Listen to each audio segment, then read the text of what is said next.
Anxious attachment no more.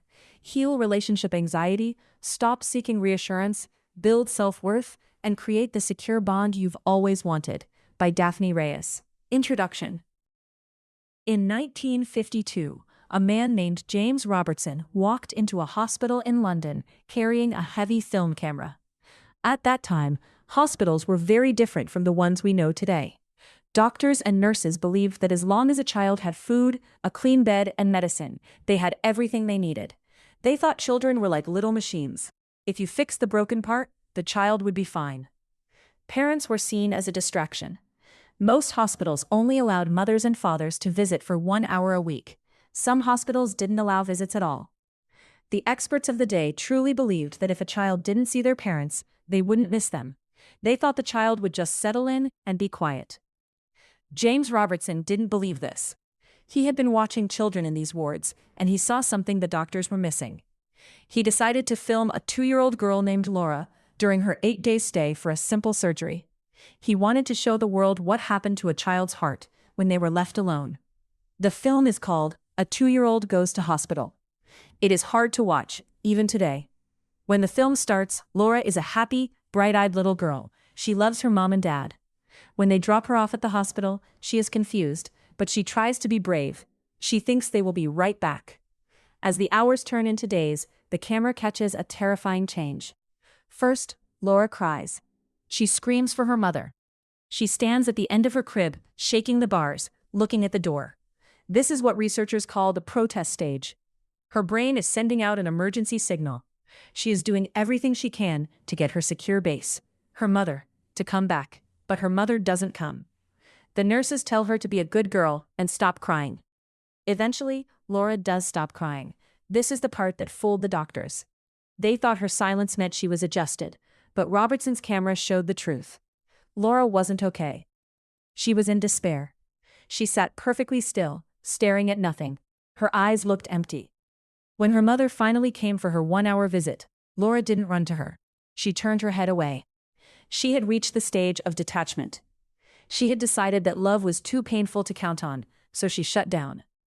When that film was shown to doctors, many of them were angry. They didn't want to believe that a child's hunger for love was just as real as their hunger for bread. But they couldn't ignore what they saw on the screen. That film changed everything. It proved that we are hardwired from birth to need a specific person to stay close to us. When that person pulls away, our brain reacts like it is in a life-or-death emergency. The alarm in your chest.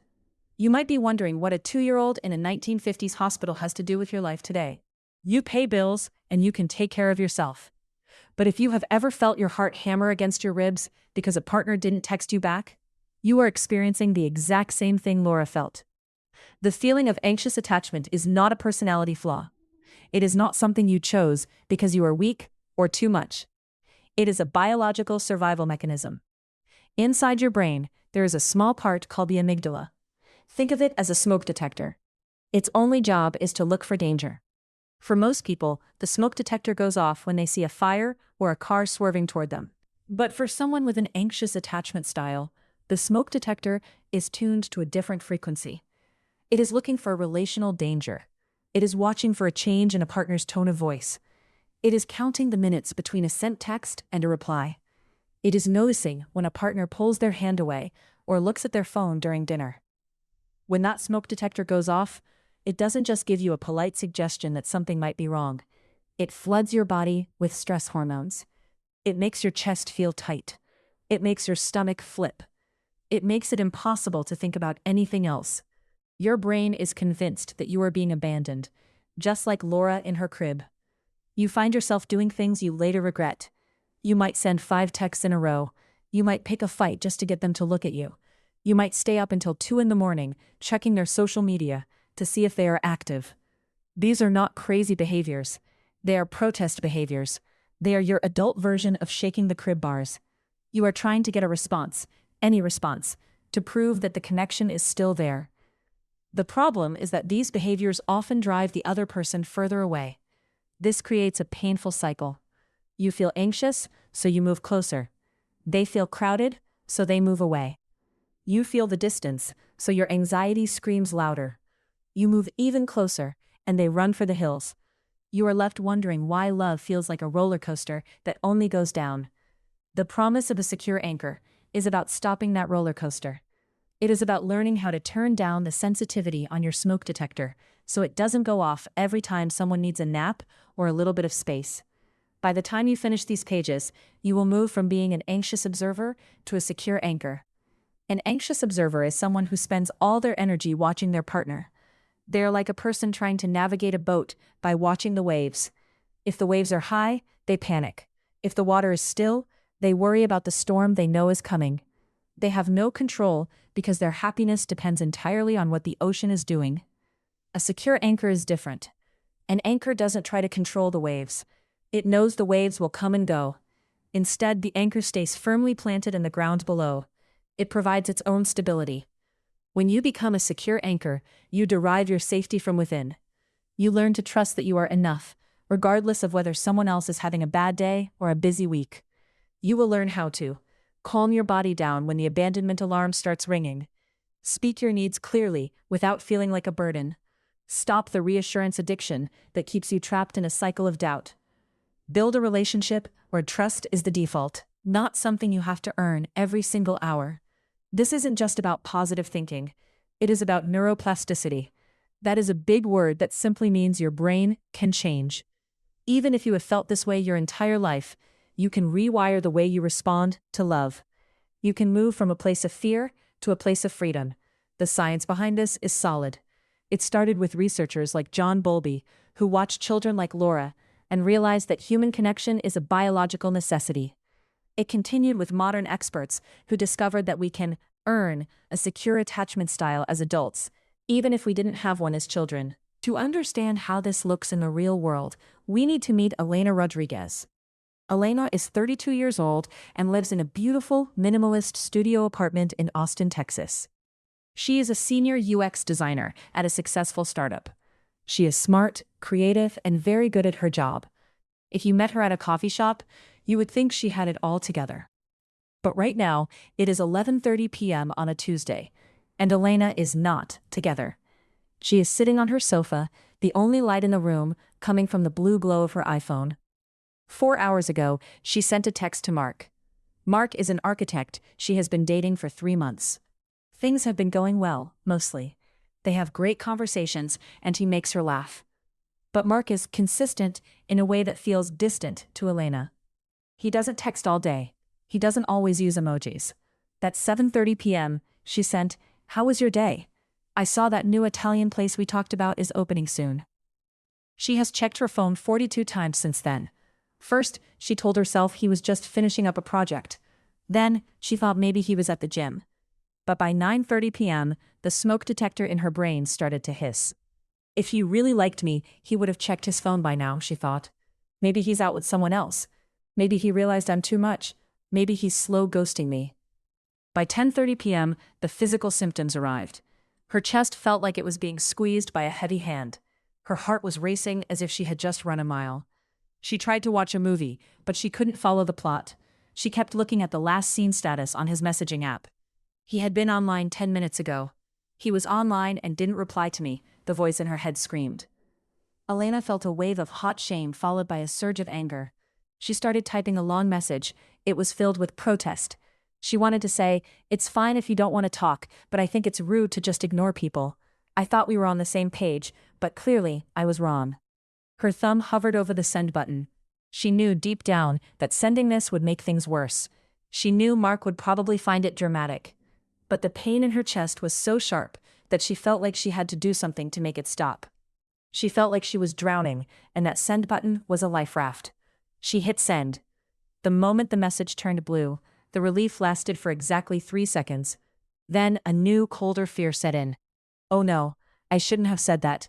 Now he really will leave me. Elena's story is the story of millions of people. She is a high achiever in every part of her life, except for her heart. In her relationships, she feels like that 2-year-old in the hospital, waiting for a door to open that might stay closed forever. She believes that if she isn't perfectly attuned to Mark's needs, and if he isn't perfectly attuned to hers, everything will fall apart. The roadmap ahead. Elena is going to be our guide. Over the next 10 chapters, we are going to follow her as she learns to put down the phone and pick up her own life. We will see her struggle. We will see her fail. And eventually, we will see her transform. We are going to start by going back in time. To fix the present, we have to understand the past. We will look at the work of John Bowlby and how your internal working model, the blueprint in your head for what love looks like, was created before you could even talk. Then, we will explore the anxious avoidant dance. This is the strange magnet that pulls anxious people toward people who value their independence above all else. We will look at the life of Princess Diana, a woman who had the love of the entire world, but spent her life chasing the one person who wouldn't give it to her. Her story will help us understand why we often feel the most chemistry with the people who are the worst for our peace of mind. Once we understand the why, we will move into the how. You will learn about the 3 pillars of emotional regulation. These are physical tools you can use to talk your smoke detector out of a panic. We will use the story of a scientist named Harry Harlow and his famous monkeys to understand why contact comfort is a biological need, and how you can give that comfort to yourself. We will tackle the protest behavior inventory. You will identify your own version of shaking the crib bars and learn how to replace those habits with direct, calm communication. You will learn the difference between a need and a demand, and why one builds a bridge while the other builds a wall. We will go through a reassurance detox. This is a difficult but life-changing process. You will learn how to sit with the not knowing without falling apart. You will learn how to set boundaries that don't feel like threats, but like invitations to a healthier connection. Finally, we will look at what it means to be an earned, secure person. This is the ultimate goal. It is the moment when the smoke detector finally realizes that the toast is just burnt and there is no fire. It is the moment when the invisible tether that connects you to your partner stops feeling like a leash and starts feeling like a safety line. By the end of this journey, you won't just know about attachment theory, you will live it. You will be able to sit on your sofa at 11:30 p.m., see that a text hasn't been answered, and feel nothing but peace. You will put your phone on the nightstand, turn off the light, and go to sleep, knowing that you are whole, you are safe, and you are worthy of a love that stays. The door to the ward is opening. It is time to stop waiting and start walking. Chapter 1. The Anxious Heart. Understanding the roots of your restlessness. 5-year-old Elena gripped the edge of the shopping cart as her mother turned the corner into the cereal aisle. For a second, Elena stopped to look at a bright box of crackers with a cartoon tiger on the front. It only took a moment. When she looked up, the long gray aisle was empty. Her mother was gone. The world suddenly felt too big. The tall shelves looked like cliffs ready to fall. Elena's heart began to hammer against her ribs like a trapped bird. This was her smoke detector going off for the first time. In the back of her brain, a tiny part called the amygdala was screaming. It didn't matter that her mother was likely just 30 feet away. To Elena's brain, away meant gone forever. She ran to the end of the aisle, her breath coming in short, jagged gasps. She saw a flash of her mother's blue coat near the milk crates. Elena sprinted toward her and grabbed her hand, her face wet with tears. She expected a hug. She expected her mother to say, "I'm so sorry I lost you." Instead, her mother looked down with a sigh. She didn't stop walking. "Elena, stop being such a baby," she said, her voice flat and tired. "I was right here. You're fine. Stop making a scene." In that moment, Elena's brain learned a painful lesson. The alarm in her chest was loud, but the person who was supposed to quiet it wasn't interested. This wasn't just a bad day at the store. It was the start of a pattern. Elena was building a map in her head of how love worked. On her map, the people she loved were prone to disappearing, and her fear about it was something she had to handle all by herself. The doctor who listened to thieves. While Elena was growing up in Texas decades later, the reason for her anxiety had already been discovered in a gray, rainy office in London. The year was 1944. The city was still shaking from the sounds of World War II bombs. Inside the London Child Guidance Clinic, a doctor named John Bowlby was looking at a group of 44 teenagers. These weren't just any teenagers, they were thieves. They had been caught stealing, and most people in London thought they were simply bad seeds. The common belief back then was that if a child acted out, they just needed more discipline. Doctors thought children were like small machines. As long as you fed them and kept them clean, they would grow up just fine. But John Bowlby saw something different. He sat across from these boys and asked them about their lives. He didn't ask what they stole. He asked who had loved them. He found a shocking pattern. Out of the 44 thieves, 17 had been separated from their mothers for a long time, when they were very young. Some had been sent to hospitals where parents weren't allowed to visit.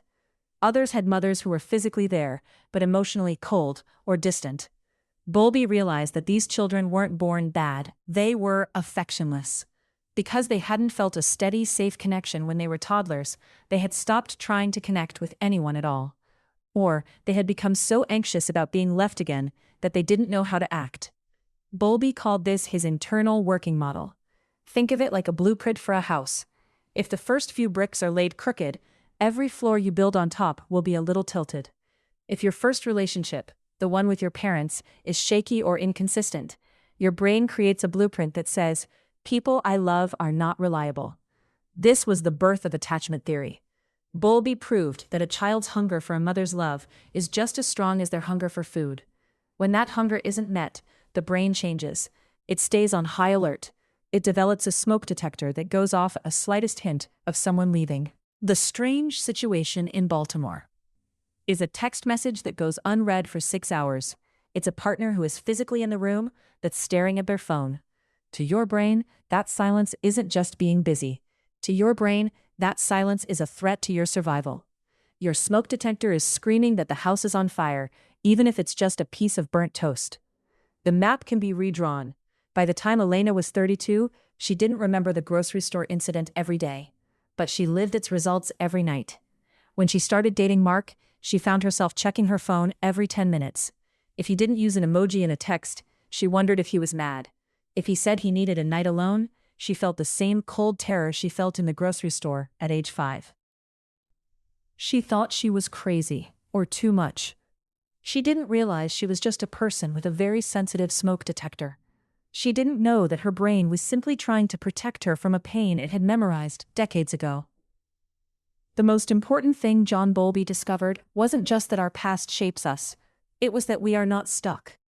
He believed that while our internal working model is strong, it is also plastic. It can be changed. The brain is a living organ. Just as it learned to be anxious through inconsistent love, it can learn to be secure through steady, conscious work. The first step isn't to stop the anxiety. That's like trying to tell your heart to stop beating. The first step is to understand where it comes from.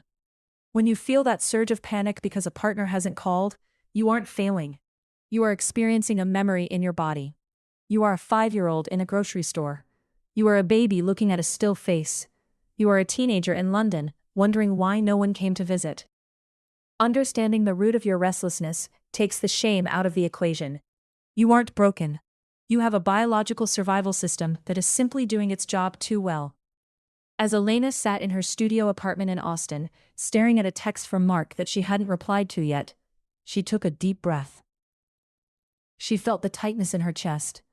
For the first time, she didn't reach for the phone to send a desperate "Are you okay?" text. She put her hand on her heart and whispered to herself, "That's just the smoke detector. There is no fire. You are safe." The blueprint was still there, but Elena was finally picking up a pencil. She was ready to start drawing a new map. A map where she was the secure anchor she had always needed. The journey from the anxious heart to the secure soul doesn't happen overnight, but it begins the moment you realize that your fear is a history lesson, not a death sentence. You were once a child who needed to be found. Now you are the adult who can find yourself, and that makes all the difference. Chapter 2. Why do we chase the people who pull away? The silence in the hallway felt heavy, like a thick blanket that made it hard to breathe.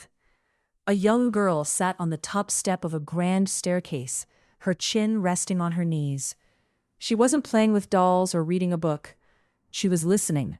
She was waiting for the sound of a car door, a footstep, or a voice that would tell her she wasn't alone anymore. But the house remained still. This was Althorpe House in England, and the girl was young Diana Spencer.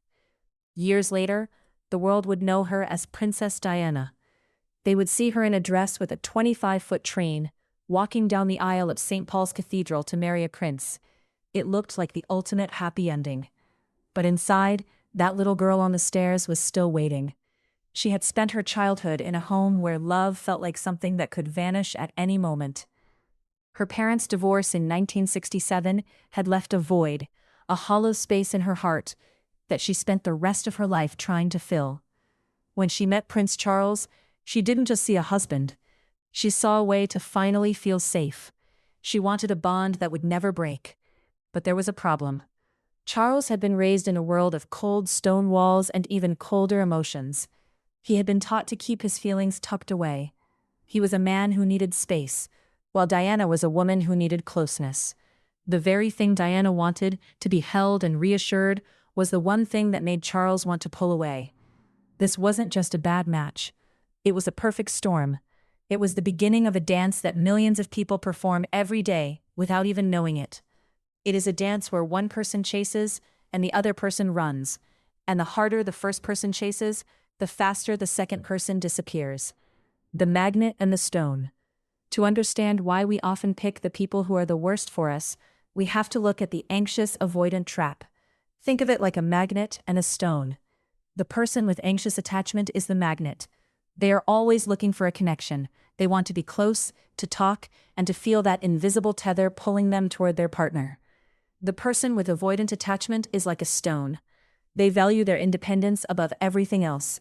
To them, being too close feels like losing themselves. When the magnet gets too close, the stone feels crowded and moves away. This creates a cycle that feels like a roller coaster. 1. The spark. At first, it feels amazing. The anxious person feels like they've finally found someone strong and independent.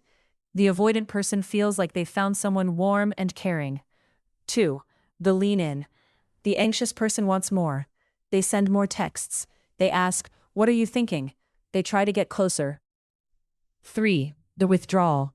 The avoidant person feels the pressure. Their internal alarm goes off.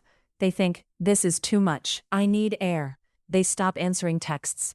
They stay late at work. They get quiet. 4. The chase. The anxious person feels the smoke detector in their chest screaming.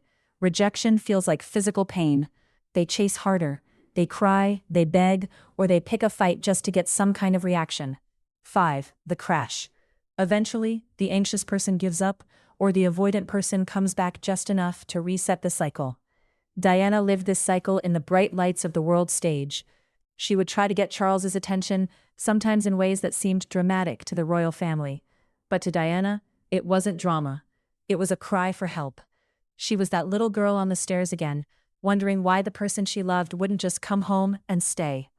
Why bad feelings feel like good chemistry. You might wonder why we don't just leave. If someone makes us feel anxious and ignored, why do we stay?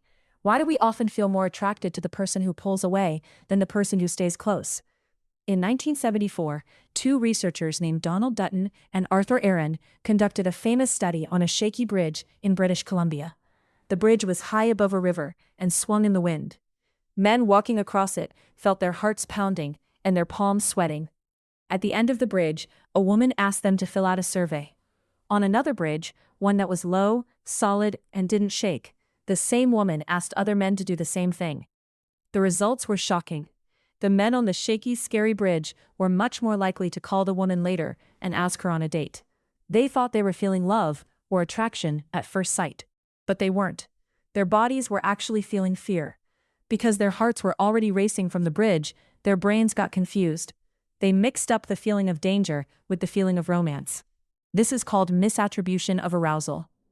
For someone with anxious attachment, this is a daily trap. When you meet someone who is mysterious or hard to get, your heart starts to race. Your smoke detector goes off. You feel a knot in your stomach. Instead of seeing this as a warning sign, a sign that this person is making you feel unsafe, your brain tells you a story. It says, "Wow, I must really like this person. Look how fast my heart is beating. The chemistry is incredible." We mistake the feeling of an activated attachment system for the feeling of true love. We think the spark is the anxiety. This is why a secure partner, someone who texts back, who says what they mean, and who stays close, can sometimes feel boring. There is no shaky bridge. There is no pounding heart. There is just safety. And for someone used to the roller coaster, safety can feel like a flat line. Elena's night at the bar. In a crowded bar on Congress Avenue in Austin, Elena Rodriguez was feeling that spark, right now. She was sitting on a high stool, sipping a drink, and looking at Jake. Jake was an artist with a quiet voice, and eyes that always seemed to be looking at something far away. Elena had been seeing Mark for a few weeks. Mark was kind. He was an architect who always told her exactly when he would call. When Mark texted her, Elena felt a sense of peace, but she also felt a little bit of nothing. She told her friends Mark was nice, but she wasn't sure if there was chemistry. But Jake? Jake was different. Jake hadn't texted her back for 3 days after their first date. When he finally did, he just said, "At the bar. Come by if you want." As she sat next to him, Elena's chest felt tight. Her smoke detector was buzzing. She was hyper-aware of every time Jake looked at his phone or turned to talk to someone else. She felt like she was walking on a tightrope, trying to say exactly the right thing to keep him interested. When Jake finally put his hand on her arm, the rush of relief was so strong it felt like a drug.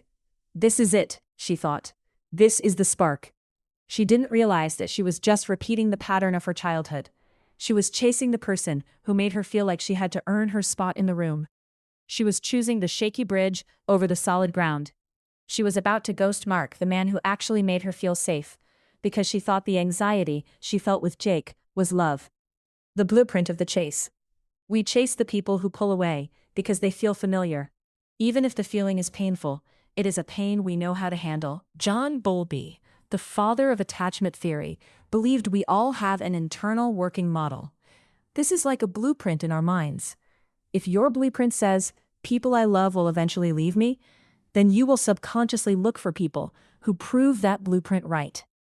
When we meet someone avoidant, they fit our blueprint perfectly.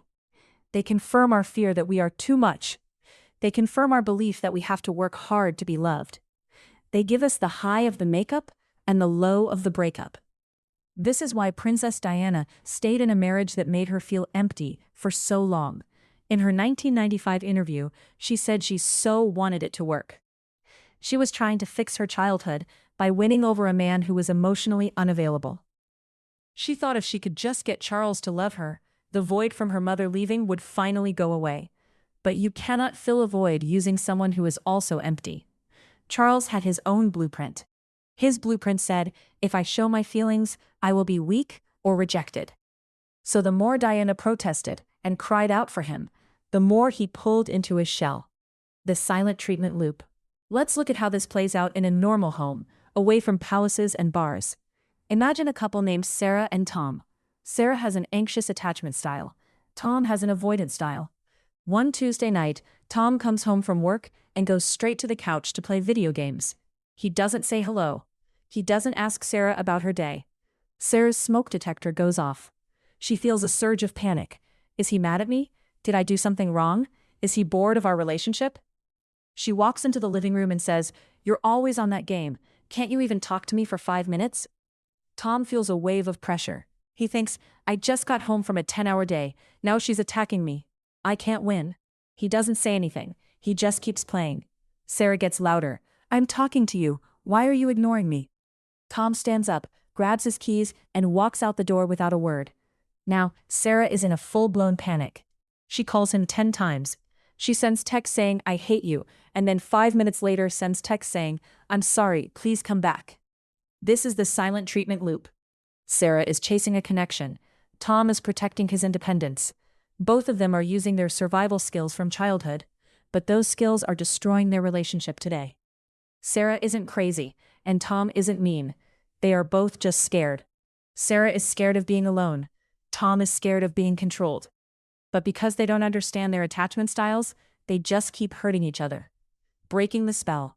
The first step to stopping the chase is to recognize that the spark might be a lie. If you feel an intense, overwhelming pull towards someone who is inconsistent, aloof, or cold, you need to stop and check your smoke detector. Ask yourself, am I feeling attracted to this person, or am I feeling anxious? Does this person make me feel safe, or do they make me feel like I have to perform? If this person were a secure partner who always texted back, would I still find them interesting? We often chase people who pull away because it gives us a project. As long as we are busy trying to fix the relationship or win the other person over, we don't have to look at our own pain. We don't have to deal with the void inside ourselves. Princess Diana eventually realized this. She realized that no matter how much she protested, she couldn't change Charles. She had to stop looking for her worth in his eyes. She had to stop being the girl on the stairs and start being the woman who walked her own.